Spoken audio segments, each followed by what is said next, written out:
Hello and welcome. This is Rooflemonger, my friends.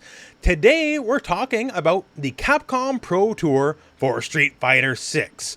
So every year we have the big Pro Tour. It's been ongoing for a little bit, but now with Season 3 now officially live, and it's been live for a little bit, we're seeing some interesting results going on. So for those of you that are unaware, the Capcom Pro Tour is broken up into two parts. There is the premier events, that is stuff like EVO, Combo Breaker, CEO, those have already happened, and the World Warrior events, which are more regional themed. And specifically for the World Warrior events, in the last week or so, a lot of those have finally been starting to kick off, and to some surprising results.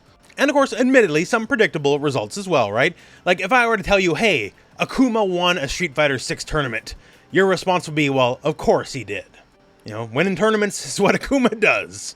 And of course, naturally, the players behind the characters are more important than the characters themselves, but the character does shape and flavor a lot of it. Like you can see here, Zangief Bellotto won the World Warrior Brazil event, and Zangief winning events is not terribly common. That's really cool. But you know what's a lot less common than that? A player using Honda winning an event, especially a World Warrior event, you know, a Capcom Pro Tour event. And that's exactly what happened. Specifically, Hamad won with Honda in the USA, Canada, Midwest World Warrior event. And Hamad doing great, fantastically, right? But, you know, you see a Honda win anything. Not really, right? That's not a character you see associated with a winning record most of the time.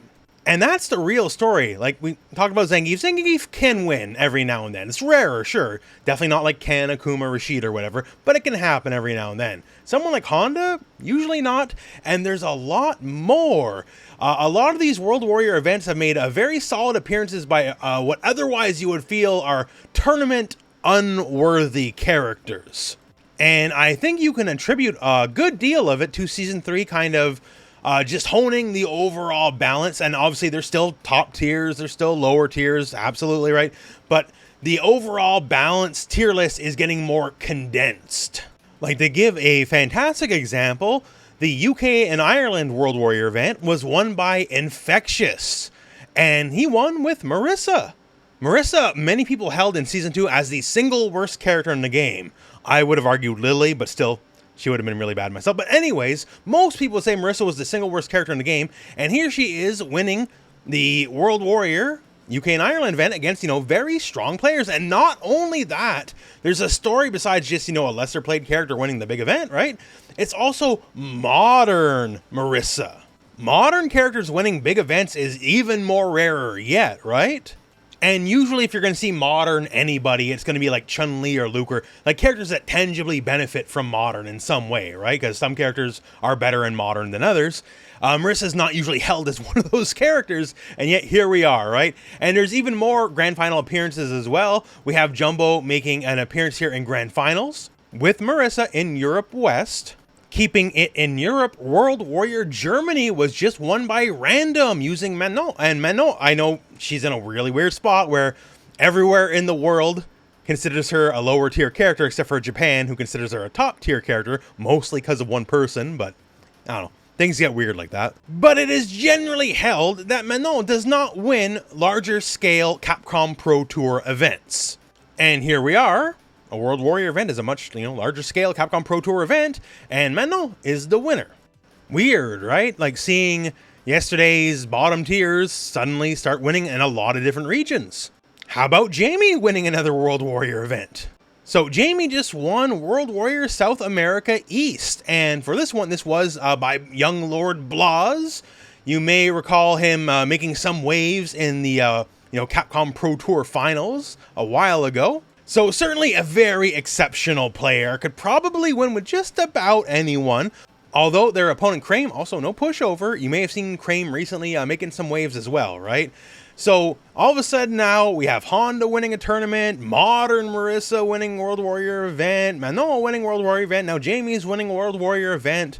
Like is, you know, left is right, down is up. What's going on? Also, this specifically is a very saucy way to end a tournament run. So congrats to Blas for that, I guess. Getting your drink on right before the ending. For World Warrior France, another routinely held as low-tier character, Dhalsim also won that one. Maybe not considered as down as in the dumps as some of the other characters. And this is naturally Mr. Crimson, who is one of the most famous Dhalsim players of all time. But basically, like, the low tiers are showing up, and in much greater numbers than they ever really have before. And we got the stats to prove it. So we have these excellent infographics here by Cat Cami over on Twitter. Give them a follow. They do great work. And you can see here during these World Warrior events, these Capcom Pro Tour events, character diversity is maybe the best it's ever been for Street Fighter. Not to say it's perfect, because it's never going to be perfect here. You can see here, Akuma, Luke, Ken, like, yeah, they're going to make a lot more appearances. DJ, JP, Bison, very solid tournament characters. This does only cover the first week, by the way, so it's not completely total, but you get the idea, right? There's a good variety of the cast. Except for Lily, who is absolutely, undeniably the single worst character in the game now. You cannot argue it. We've done our fair share about moaning about poor Lily on the channel, so I'm not going to rehash everything, but Lily deserves better, and, well, she ain't getting it. But yeah, we inexorably march forward to better overall game balance for Street Fighter 6. Like, think like vanilla launch, right? Like, it's the Ken show. That's all really the game was. We're pretty far from those days. I know Season 3 wasn't everyone's cup of tea. I know a lot of people, myself included, honestly, wish for some more wider scale, bigger changes. Crazy, big, sexy changes. We didn't get those. But, they adjusted the balance in a way that, like, kept, or took some of the edge maybe off some of the better characters that are less characters like your Dhalsims, your Marissas, and all that. They gave them just a little bit more than they had before. And slowly but surely, we're sort of hitting that breaking point where the balance is just getting good. The balance was always, in comparison to other major competitive fighting games, kind of better than the rest anyways, but internally just comparing against itself, it's doing better than it's ever been. Some of those are the character-specific changes, some of those are the system changes, like the perfect parry change specifically. Made it that, some easy perfect parry scenarios, like say Honda's headbutt, aren't going to happen as often, because if you catch yourself crouch blocking when you do it, then, because it's a mid, you're not going to perfect parry it, and therefore, what would be a guaranteed punish against Honda now no longer is. Stuff like that has an effect.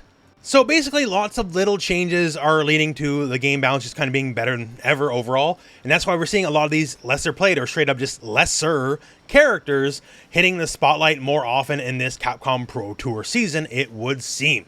So if you're looking to get deadly serious about Street Fighter, don't feel like you have to play Cammy, you have to play Akuma or something like that. It's definitely looking like a larger chunk of the roster is more viable than ever. I like a good success story. I like seeing lesser played characters get played. I like seeing lesser played characters winning on top of that, right? And now we're getting a lot of that. It's not like Honda or Marissa are going to be taking Akuma's spot anytime soon. Akuma's still going to be Akuma, and that's perfectly fine. But more characters just showing up to the table is a very big win to me. So I'm really enjoying seeing the results pan out as they are. And I'm looking forward to more, Capcom Pro Tour events in the future, just to see if there might be more upsets, if you will. Basically, as someone who's been doing this fighting game thing for a long time, I like seeing the overall balance getting consistently better rather than consistently worse. Because, we've been down that road more than a few times with a lot of games, including in very recent memory with certain other major competitive fighting games. But yeah, just a little bit of a news update. There's a lot of Capcom Pro Tour World Warrior events going on right now. Lots of, players being highlighted from specific regions you might not see every day because, travel is hard. That's one of the best things about the World Warrior events is it highlights people from specific regions that can't necessarily afford to fly out for every major American or Japanese tournament. I know that pain. I'm in the middle of nowhere, Canada. I got my flights and hotels booked for EVO, and Lord knows that's costing me a lot of money. Hit the like button, help the video out, please. I need to pay those credit card bills off. But that all said, my friends, that's the update, and that's the news for the moment. I found this interesting, and hopefully you did as well. But till then, thank you very much for watching. Hope this video has found you well, and go out and play some Street Fighter.